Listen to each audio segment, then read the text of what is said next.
What do we want to talk about today? Hell, I don't know. I was just going to ask you that. Something fun. So here we go, episode 9.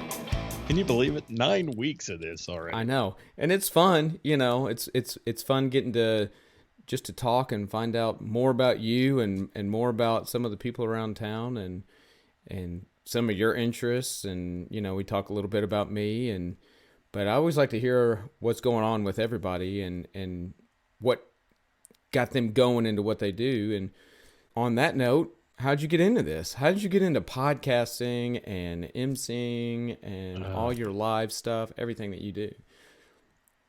Well, it's been a long time, and I'll give you the Reader's Digest version here for any of the kids out there that don't know what that is. That's the condensed version, but I'll give it to you from a perspective of back in high school.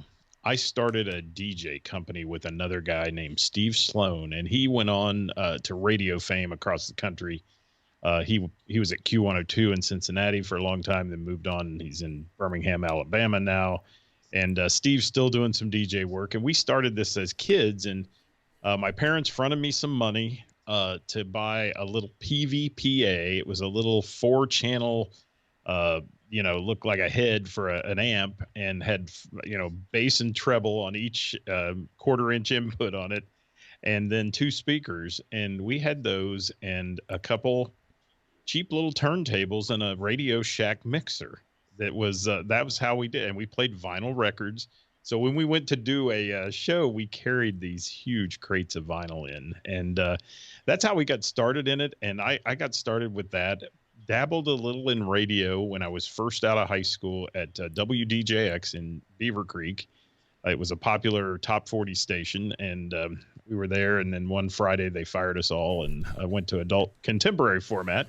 And I realized at that point in my life that I better pursue my firefighting career if I ever expected to have a career, because radio was just so hit or miss. And my God, I think I was making $5.50 an hour, Geoff, back then. So that's where I kind of got into it, and I can give you the rest here. But it's so much fun, and I developed some people call it a curse, my gift for gab, I guess, throughout my life, though, with different things. It was not only that, but it was promoting up through the fire department. Had an opportunity to do public speaking. I ended up being their public information person, which means you work for with the media anytime there's a big event.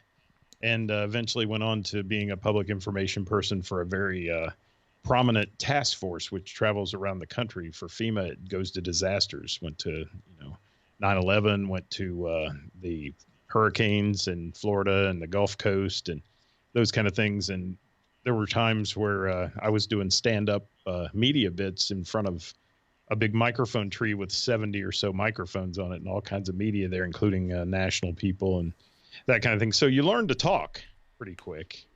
And then it just evolved into people asking me to MC events, fundraisers, concerts, host those, and then into podcasting when I was in Florida. I worked at a marina. I was a captain. After I retired from the fire department, I was a boat captain, and doing tours where I narrated an eco tour, dolphins and things like that. And I'm talking way too much, so you jump in whenever you want. Okay.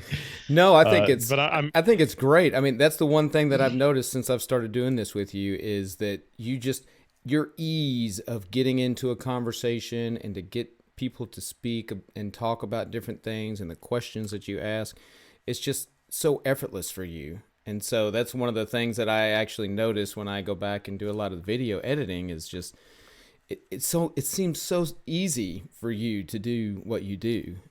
Well, and it's a lot of years of it too. And I will tell you, even in the fire department, when we tested for promotions, there was a section in what they called an assessment center where you took a written test, but you also took all these assessment skills. And there were people there evaluating, all that. And one of those assessment center stations was called a leaderless group, where you have to learn to be a strong leader in a group of people talking, but you also have to learn to not be too overbearing. And that's a fine line, and it is in an interview. If you watch some of the greatest interviewers, and we just lost Larry King. I mean, he was one of my idols when it comes to interviewing people. And Larry King had that ability to just throw the question out and sit back and listen. And that's hard to do. We do these things and, we find ourselves stepping on each other sometimes and trying to throw a question out. And, your mind's always working a step ahead too. What am I going to ask next? And, I think it's just come easy for me. I have that ability and I don't have stage fright. So I can get up in front of thousands of people and speak if I have to. And I could stand up in front of 6 city council members and sell a $900,000 ladder truck to them, and that's a tough sell when you're talking to taxpayer money. And, so that's where I've gotten where I am. But I was stuck on that little thing about the marina, and that eco tour I was doing, or as they say, eco tour, was a great benefit to me down there because I met people every day from all over the world. Well, it evolved into let's do a podcast out of the marina and talk to the fishing captains to help promote them who are taking people out so people could tune in on the website and say, okay, this is where I want to go or who I want to go fishing with. This guy's got a great personality, whatever. And it just went from there. And then I got into the music scene down there in Florida. And the music scene, this little island we were on, there's probably, honestly, 100 bars on a 7-mile island. And they all have live music. Now, when I say live music, I will say not bands. Most of them, very few of them have a band. It's always a solo person. And the pay isn't the best on the island, but everybody can get gigs, they can play. So that was fun to interview the musicians about how they supported each other. And if one guy had a cable break, you call the next bar over and somebody will bring you a mic cable or whatever you need, or guitar strings or anything else you might not have with you that night. And many of the guys down there playing loopers, and they're a one-man band, and that's how they can make money when you're only getting $100 a gig a night or something. But if you're playing 6 or 7 times a week, and down there, obviously you can play, my God, the daytime shift, the nighttime shift, the morning beach crowd, mimosa crowd, they had guys playing everywhere. So really kind of fun stuff. But that's how my whole thing got started. And then I got up here to Dayton, and we kept it going, all around town radio, and kind of revamped it a little and retooled it to being supporting the local music community. And I've had a lot of fun with it. We've met so many people, and just recently blown up into the Cincinnati market. And it's been really cool for me to kind of branch out a little. No offense to the local guys, don't get anybody get upset about that. But, it's been going on here for about 3 years, and you eventually run out of people to talk to that you haven't had on before, or you haven't given big shout outs for. So it's nice to branch out. All right. So that's my story, and that's the history of how I got into this. And that's the Reader's Digest version. There's a whole lot more in between, and a whole lot of events and a whole lot of concerts. And man, I've stood up there and introduced some great acts and had some fun, Geoff. You've gotten to meet some really interesting people. I mean, both here, I know you said that you've done here, and now you're starting to branch down into Cincinnati, which I think is great too, because then for someone like me or some other people who don't always get out and go that far, it's kind of nice to see some of these different venues, and it really makes me want to say take some time and to go check these venues out and check these people out and check out new bands, because it's the same for me up here and some of the other people I talk to. It's always, we just saw them a few weeks ago, or we saw them a month ago, or that's the same thing again. So it's always nice to have, not that we don't love going to see all our friends playing, but it's something different. And when you spend as much time in the bars and music venues and things like that, you're always looking for something different. Yeah, a new face, a new venue. I mean, over the weekend, got to see a place called the Blue Note in Harrison.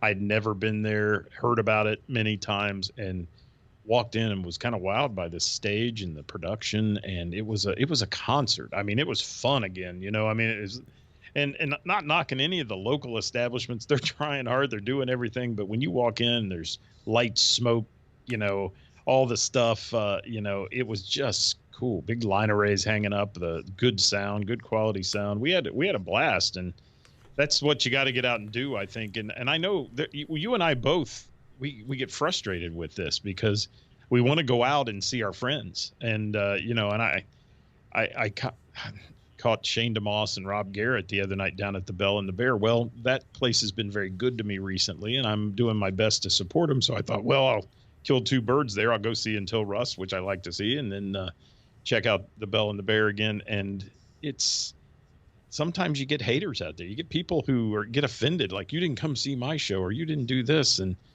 man, there's only so much time, And if I've seen you once in a month, don't take offense to it. I'm gonna get back. It was like you guys played this weekend in my backyard. I didn't get to see you. You played twice. And that's honestly, when I don't see somebody, there's just so many people out there playing right now that they're finally getting back out and getting back out to the venues. And so many people are starting to play again and kind of get on this rotation that I don't expect all the same people to be at the shows every time. So it was no surprise to not see you. I don't take offense to it. I just figure, well, I wonder where he got to go this weekend. Maybe he got to go someplace new, which you kind of did. Yeah, I did. You normally go down to that open jam, which looks awesome. But then, you finally get to catch, a live act other than just an open jam session that you actually get to catch it. A show. Well, that's where at the open jam, I've made so many connections with, when you have 28 musicians on stage in a night, you're bound to meet some folks. And a guy there on Thursday night, he said, you have got to come to Blue Note on Saturday and hear this. You will never hear a Heart tribute band this good. I was like, okay, that's, so we toyed about it, and it's like, oh, it's an hour away. It's almost in Indiana. Do we do it? Don't we? And we decided, yeah, we're going to do it. And boy, was I happy I did, and got to see a new venue and see all these musicians from the Cincinnati area. They're supporting this tribute act that is made up of musicians that are in big bands in Cincinnati that play a lot when the COVID's not happened. So that was cool. I saw your pictures from it. It looked awesome. I was like, where is that? Gosh. I've got to go. Yeah. And they've got those, like three of the members of that band are playing this weekend. They're in a band called DV8, as you could say it. But they're playing again this weekend at the Blue Note. And, that's it's a cool little venue. Now, tickets weren't cheap. I mean, it was $15 a ticket. I won't say that's cheap for a concert, but, for a local type show. But it was well worth every penny of it to have a table and sit there and do your thing. And we love to get out and see people. And that's part of why I do what I do, is to make those connections and to meet folks. And Shane DeMoss hooked me up with the guys yesterday. I had on my show from Audio Graffiti down in Cincinnati. He's doing a show with them. So those are all connections that we love to have. And you're not alone with it when you're not playing, though. And Shane said it when we had him on the show. Sometimes you just don't want to go out. Sometimes if you've played and you've been out in the bars several nights, you want a night at home to put your feet up and watch a little TV or whatever. I get that too. A lot of musicians feel bad about not supporting their buddies, but you got to have a break too from the bars sometimes. I know. And Shane plays way more than I do. He's playing during the week and every weekend. But I can tell you, this coming up weekend will be my first weekend without a show in probably the last month. And so our stuff has picked up tremendously because we started doing this duo thing, because that's all anybody wants to book. Every once in a while we'll get a full band gig.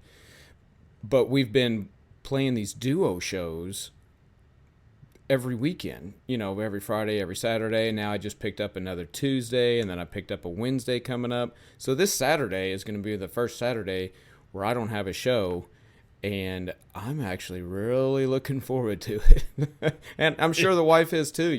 She just to not have to go and sit in a bar or a restaurant or wherever, and to be able to relax, watch a movie. But you never know. She might change her mind at the last minute, and then we'll be in the car and going to watch somebody play. We'll see. It's all fluid. we keep it moving, and that's all you can do right now is just keep it fluid. Well, I've got a question for you. We heard a little bit about my history, but you and I have known each other for several years, and we've worked together in many events and things. But I haven't learned a lot about Geoff from the point of where you got started playing music. I know you were Air Force, and maybe you mentioned that if you can, but just where'd you get started in this music business to end up here on a silly podcast, right? Yeah. Well, I mean, originally I started singing ever since I was a kid, and I used to sing solos when I was in elementary school and different things. I mean, my very first solo was in 4th grade. I can still remember it. It was It was Bicycle Built for Two. That was my first solo that I ever did. And then actually got to do a really big show my 6th grade year where I got to sing in front of an entire stadium full of 4th, 5th, and 6th graders. We redid, it was a Just Say No rally, if you can remember the Just Say No rallies. Oh, yeah. We redid the words to Old Time Rock and Roll to make it Old Time Just Say No, and another guy and me went back and forth singing that song, and then I got to sing Lean on Me by myself. And of course, this is back in the day when, Def Leppard was popular with Pour Some Sugar on Me, so I had my torn up jeans with all the holes in them looking like Def Leppard. I love it. And got to sing in front of an entire stadium full of every elementary school in the county. And from that moment, I was like, I need to do this forever and ever and ever. So I got to sing in a few different performances around town that summer, and then I was in band. I grew up playing percussion, and so I was in band all through junior high and high school. And then in high school, I actually got to take choir as well. Everybody in my family's musical. So everybody except, well, my dad, I guess you could say he's musical. He runs sound. So he'll run sound, but the rest of us sing.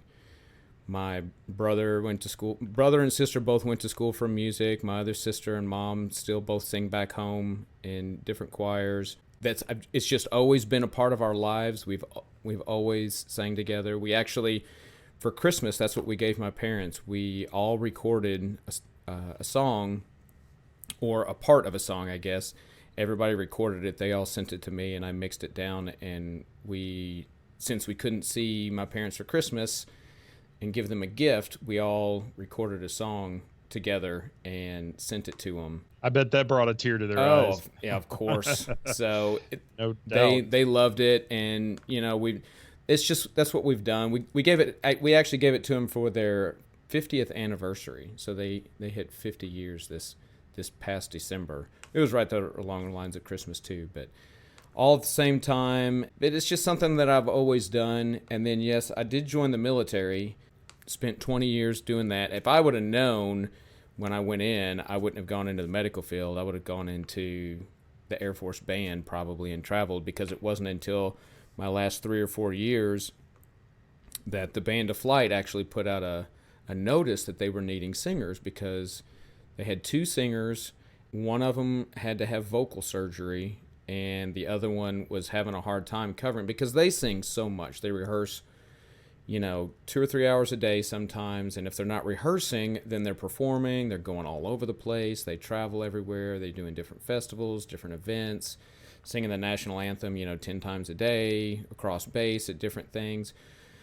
So it really starts to wear on you. Even if you're doing everything correctly, vocally, it just wears you out, and then you can get nodes and you can get those different things. So they sent out an email to see and audition singers, and I actually got to go perform a few times with the Band of Flight. They were actually looking for vocalists, and I was actually going to cross-train, I guess technically you cross-train. I would just basically change jobs, but they only wanted people coming fresh in off the street.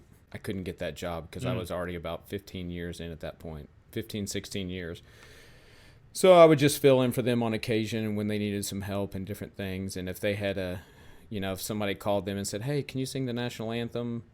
They would sometimes call me, because I became friends with a lot of them. I think one year I sang the national anthem over 50 times at different ceremonies across base. So I started singing a lot doing that. And then while I was actually formed a band here. We formed a band here. It was all military guys, and we would go and play, and we played at McGuffey's and different things like that. I actually got to open for Pop Evil with that band before Pop Evil was well known. They were just kicking off their tour, so that was actually really cool. Then just from there, joined another band, started doing open mics up in Springfield, and joined another band who was really big up there. Kind of got tired of playing that kind of stuff and looking for new things. And, the sound guy that was running sound said, hey, I know this band that their singer's leaving, and you guys do a lot of the same music. Would you be interested in doing another band? I'm like, absolutely. And then that's how I joined Shadow Life, and then I've been with Shadow Life ever since. And then now Route 88, that's the next one. Rob Jeremy and I, we've always done rock, and he's been around since the 80s doing different rock bands here in town and whatever. And let's do something different. Let's do something other than just rock and metal and different things like that. Let's do country. Country would be fun. There's a big market for that. And we kind of started with that, and then that kind of split off to, when we came up with the name, and they were trying to think of different songs that they could sing with our original drummer and him, and that's when everything started branching into some yacht rock stuff and some 90s rock and just kind of all over the place. And that's why Route 88 is just a music highway. That's what it is. And so everything, that's cool. That's basically my gist of everything that I've done. I've always grown up in a music family and always played some sort of instrument at some point along the way, and if not, just tried to learn and figure it out. So I just love it, and I've just, music has to be a part of my life. It just makes the day go. And if you're ever in a bad mood, you can just put on either some aggressive music and go get out some aggression. There you go. Or you can just put on some chill, relaxing music. Rage. And, sit there and calm yourself down and reel yourself back in. So music has always been able to do that. And see, you learn something all the time about people. And I have a soft spot for the Air Force Band of Flight, because I can tell you my first exposure to a live rock band was like in junior high school, and the Air Force Band of Flight came to our high school from, they were doing a gig at Wright Pat. Somebody got them to come to our school. And I'll never forget this guy who sang lead, and the band, and they did Chicago's 25 or 6 to 4. And it was like, they were awesome, and I want to go see these bands, and I want to be part of that and all that, even at that point. So that was cool. And the Air Force Band of Flight, man, is they are some good players. They're all phenomenal. Well, the interesting thing about the Band of Flight is most people don't realize. So, to be an officer in the military, you have to, have at least a bachelor's degree, and then get into whatever, be accepted as an officer into whatever field you're going into. In the Band of Flight, almost everybody has at least a bachelor's, if not a master's, and some of them even have doctorates. So, and they're only enlisted. The only, if I'm not mistaken, the only officer is like the conductor or the head of the band. And because when I went in with the Band of Flight and I got to play with them, the drummer had a doctorate, the guitarist had a doctorate, the keyboard player, who was a young kid, was working on his master's to then pursue his doctorate. The sound engineer had a master's, and the bass player had his master's. As well That's as crazy. That is crazy. One of the vocalists had her master's because she was also a teacher, and the other one was working on finishing her degree. Can you hear that announcement? Now on drums, doctor, somebody, I know. PhD doctor. And they do what they do because they love it. It's not about making all this money because, they're not making tons of money. They're not getting paid extra, to do everything. Yeah, they get some travel perks, and they may make a little bit of extra money to help cover their expenses while they're on the road, but the Air Force is paying for, almost all of it. And they're maybe only getting a tiny little extra that they maybe didn't have to spend when they were out doing what they were doing. But you just do it for the love of music. It's why we do what we're doing, we're not getting rich going out and playing these little gigs in these little bars, especially at this time. Right now, everything that's going on, the bars can't play. And so you either take a deal and say, sure, I'll take less than what I normally make, because I just want to play music. And I think that's the whole core to both of us in music. We both love music. I get out every chance I get. And I dabble in playing a little bit, but I'm nowhere near being able to sit up on stage and play. But I will say that my zen is being able to watch people like you and watch the bands locally who get up there and give it their all to entertain a crowd, and people that can read a crowd, Geoff. I love to watch a band that can read a crowd and say, okay, we're not sticking to this set list because it's just not working tonight. Let's just strike that and go to this. And that's a mark of a good entertainer. And you can be mediocre when it comes to playing music, but if you're a good entertainer, people will come back and they'll Oh, love you. yes, they will. And if you can read the crowd, that is very beneficial because I've been in places before where, like I said, Route 88, we do a lot of country, but we also know so much other music. We know all different types of music, especially the rock and things like that. And so if you kind of know those things, you could kind of have your bases pretty covered, especially in this area. If we go into a venue and the country stuff isn't working, okay, well, quick change. This is out, this is out, this is out. We're going to do these songs, And then if you go and somebody keeps coming up and asking, hey, can you play, do you know this country song or do you know that country song? Because I've been in that situation before in other bands where we maybe play one country song or two country songs and rock them up. And then they come to us on break and say, do you know this? Do you know this? Do you know this? And we're like, no. Because you're not going to make everybody happy with every song. That's the one thing that Right. people have to understand is, if you're in a band, that every person isn't going to like every song that you always do. And if you can figure out, and if you can look and see one table over here is doing one thing, and a table over here is on the next song singing, and then one way in the back is up dancing at the table, because that's all you can do now is dance at the table.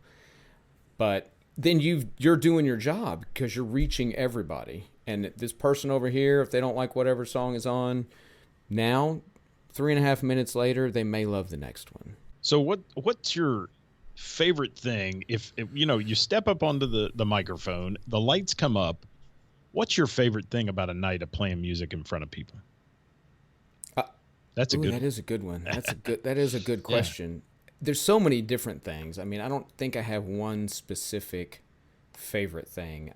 I love it when I see people get up and dance, even if it is at their table. I love it when I see people sing along. That's probably the best thing right now because a lot of people won't get up and dance or do anything. So the singing along, that's probably the biggest because I can tell that they're listening, they're engaged, they like the song if they know the words. So that's probably the biggest thing. And then there's just certain songs that kind of just give me chills when I do them because of some of the meanings behind them, and I know every song has different meanings to different people. And so there are certain songs though, it doesn't matter what the crowd's doing, that I'm just so into this specific song that it just gives me chills when the band just comes together and everything hits and just that moment. So those are the big things for me is just seeing the crowd sing and being in the moment, being in the music. Right. And that's a killer feeling. And I get the same thing if I get to intro a show, or let's say I'm emceeing a concert and the crowd's all pumped up and you go out there and you do the warm up thing with them and you tell them about what's going on at the venue, and then boom, here comes, and you introduce this band, and when you get that cheer, man, there's nothing better than seeing that. And when you talk about vocals and people singing your songs, one thing I noticed, I did a weekend long show with Cody Jenks. He's an up and comer in the country music, outlaw country music area, and this guy's an independent. He's not on the radio. And I look out and there's 2,000 people seeing him, and 8-year-olds to 80-year-olds are singing every word to his songs. And man, that's got to be a rush. That's got to be a great feeling for any musician who does original stuff, to see that the audience knows your music. Yes, when that's unfortunately we've never really done any original stuff. We're starting to work on that a little bit, but I've had some friends who were in some original groups, and one of my buddies got to actually tour. He actually got signed to a record label. They shelved him, which was unfortunate and sad. But he got to tour with Daughtry, got to tour with Candlebox, got to tour with all these big people, and then they shelved their stuff. And he said There is nothing better than to being on stage and having, you know, 2,000 people, 3,000, 5,000, however big they're playing to, singing their songs back to them. They're like, you can't top that. And when all that got shelved, Absolutely. when he got, when all that went away, and they still had, they were still required to cut all these different albums, and they were trying to just be done with it. And the record company was actually going to try and sue them. But, he came back, and once they finally got done and said, forget it, we're wrapping this up, he wouldn't play music for years. He was a phenomenal guitarist, super energetic on stage, would just pull people in, and refused to play music. He said he didn't even touch his guitar because he's like, how am I going to replace that? I played in stadiums. I don't know. Yeah, that's interesting. I guess I can see that a little bit, and that would be hard to go from that to, playing to a bar of 50 or a bar of 100. But again, it comes back to the love of music. And one thing I left out earlier, I wanted to mention too to you was, and my love for music was built. Like I said, I started as a DJ doing my own thing, but for many years I worked in several locations as a DJ. That back in the day, where disco was still kind of in and going out, and at roller rinks. I worked at a place that was a combination skating rink on one side and teen dance hall on the other. And, people hear that and they're like, oh, yeah, teen club, whatever. But we were playing some nights to 3,000 kids. I'm playing music to 3,000 people. The energy in that room, and you bring them up, you bring them down, you slow dance them, you speed it up, you play their favorites. It was just so good. And the weeknights were filled with the little roller rink side, where the school parties would come in and you played the kids' skating songs and all that stuff. But man, that dance club was great. And I went on to buy my own club after that, and had a teen club for 10 years. And when you say teen club, if you ask anybody in Dayton about the Odyssey Club, they're going to tell you that it was better than most adult bars they went to after they grew up. Because we did promotions every weekend, we did fun stuff. And that's where I really learned my love for entertaining crowds. And I talked a lot about the fire department, but I left that out, and people will be yelling at me if I didn't say that on here if they watch it, because these people are still lifelong friends that went there. And, we'd have a line outside when we opened the doors at 8:00 with 400 people in line waiting to get in that place. And every kid walking in the door, $5 at the door, and they go in and have a great night, 8 to 1:00. The girls came in looking like nice teenage girls, went in the bathroom, came out looking like street hookers, but we won't talk about that too much. Only their mommies knew what were in their purses. The Aquanet came out, the spandex went on in the bathroom stall. And but it was just so much fun, and it's still so much fun for me to get up and introduce bands when we have Acoustapalooza and I get a chance to MC that and do those kind of shows. It's so much fun, and to work with you guys. And there's so many good people in music, and people that share the same philosophy you and I do about music soothes the soul, man. And it takes you away from that day-to-day grind of crap that goes on in the world sometimes. Oh, I know. And it can just totally transport you to another place. It can transport you to another time, really. I mean, you think of, you hear a song that you heard back 20 years ago, and then you're like, oh, I remember that, and it just takes you right back to that place. But one thing that you were saying too is reading the crowd. I can't imagine. It's one thing to do it as a band, right, and to see the crowd, and you're like, okay, and then you got your handful of selection. But as a DJ, you're looking at this crowd going, I've got racks. Back then you had records, right? You didn't just have everything loaded on your computer. Oh, yeah. So you had racks of LPs that you've got to go through and find and pick and mix it together. And matching beats per minute and all those things that you had to do back then. Yeah, I bet.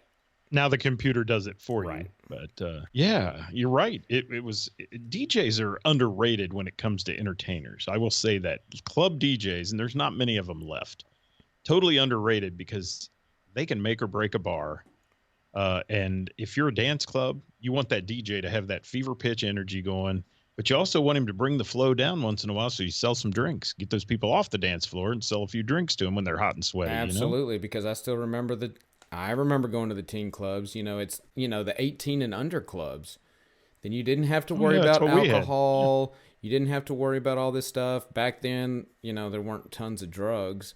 The only thing that a lot of people did was smoke clove cigarettes. I don't know if you remember those, but Oh yes, that was absolutely. that was the stupid stuff that we did back then.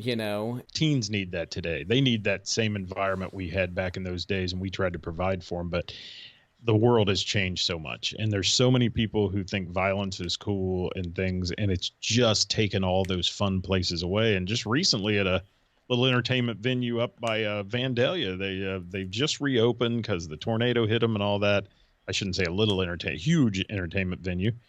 And somebody started at something inside, and pretty soon they've got a 200 person brawl going on, and it's just no fun. I mean, that's the part that anymore is tough, and it's even tougher, I think, in the adult club world now, because you can't really go out and have the COVID aside, can't have the big packed environments like we used to have, where you'd go out to the nightclubs and see a band and there'd be 1,500 people there. It's just changed, and now it's the smaller, more intimate venues, which I enjoy seeing music in, but I always like those places like I was last weekend, where you've got the lights, sound, smoke, band, crowds into it. They're screaming for more at the end and all that. So that's what I miss a little bit about my life. But you live and you move forward and change with the flow, I guess. Yeah, it's the one thing that I've always said, with especially like with the different bands and different things, and if you're not changing and growing, then you're dying and you're becoming irrelevant. So you either change with what's going on with the times and what people want and what we're allowed to do, because right now we're only allowed to do so much. You're only allowed to have so many people in venues, and if a venue can't accommodate an entire band, if I had a 15-piece band with horns and guitars and keyboards, I'd be out. So Route 88, prime example. I hate to always keep going back to Route 88 and saying the same thing, but the reality of it is it's a 4-piece, and venues still don't want a 4-piece. And we can go in because we can either play with full kits and, full drum kit and amps and the whole nine, or we can go in with an electronic kit, no floor wedges, and just a PA, and you can have a normal conversation being just 10 feet away from us. But they still don't want us. They still only want the 2 guys on the acoustic guitar, or 1 guy on an acoustic guitar. They don't really want any more than that. COVID's taught them that. COVID's taught them a lot of things. It's taught them that 2-man acts work. Yes. You can have just as many people there. Now, we'll see what happens when it's all over with and things open back up, whether that'll be a style that'll stay or not. What I'm interested in seeing, too, is whether or not the bands get earlier. People have gotten used to this earlier time, and won't see us going back to 9 to 2 or any of that. I've talked to a lot of venue owners, and they've all said the same thing. We're thinking maybe even when it goes back to normal, just closing by 1 and not doing till that 2:30 thing, because that's usually when stuff happens that they don't care for. That's one thing that's going to be a shock even to the performers as well, is we get done at 9:30. Even if we get done and we play a little extra and it's almost 10 o'clock by the time we quit, I'm always home before midnight, unless I'm playing an hour away. I'm home before midnight. And normally... And it used to be 3. Yeah, now I'm quitting and I'm done playing and saying, everybody have a good night, be safe going home, when normally I would just be saying, welcome everybody, this is who we are, and we're getting started, So that's the big thing it's going to be changed for us too. Well, good talk today, man. Yes, it was. A lot of interesting stuff. Episode 9. I know. I can't believe it. This has been so much fun, and we're having fun with it. We're going to keep it rolling and bring some other guests to you guys. So make sure you go to our YouTube channels, Geoff Edwards on YouTube or Haul Around Town Radio on YouTube. Go to both of them. Hit us up. Click on that little subscribe button and the bell icon. Yep, that way you can find out when we're posting something, and then also leave us a comment if you want to hear something from somebody. If you want to hear us talk about something, or heck, maybe one time we go live on YouTube and we talk about stuff and we take people's questions. That could be an episode that we do. Frequent ask questions. Yeah. You guys submit questions to us, and we sit here and read them off and talk about whatever it is you want to know. That would be fun. I think that'd be fun. And if you have a special guest suggestion, you'd like to have somebody join us, with the technology we have, we can bring them in just like we did Nick last week and all Absolutely. that. Nick did a great job, by the way. I can't even begin to say how much fun we had with episode 8 with Nick Wheeler. He's a natural. He's he a is riot. so good. He is. Yeah, he is fun to talk to. He's fun to hang out with. He's just a great guy. But Nick Wheeler, man, he came loaded for it for the episode 8. So if you haven't watched that one, you're watching this one, go back and watch 8. Go back and watch 8. 8 would be worth it. So. And 7 and 6 and 5 and keep going. That's right. If go you all the way back. Start from the beginning. That's what you start from the beginning. Go all the way to the end. No spoilers. Yeah. You know, we should have told a story at the end of every one that was a progressive story that they could follow and get. You know, that would have been fun, but best ideas. Yep. We leave them on the chopping room floor, so to speak. Maybe next time. And by the way, your hair is spot on today, my friend. Appreciate it. Thank you. Yeah. You have ranked up there now to the number 1 best hair in local music. Oh man! Finally, awesome. Now I can cut it all off. DeMoss. You have surpassed DeMoss, and he cut it all off. So my family would love it if I cut it all off. They're the ones that they're always like, "Cut it, get rid of it." I made one mention of it when we were Skyping together, and they're like, "Oh, you're cutting it? Good, finally." I'm like, "Not yet." No. Letting it grow a little longer. I'm going to donate it. All right, Jeff. buddy. Great talk again. Thank you so much. Thank you. Appreciate you. And until next time, everybody, we'll see ya. Y'all, bye-bye.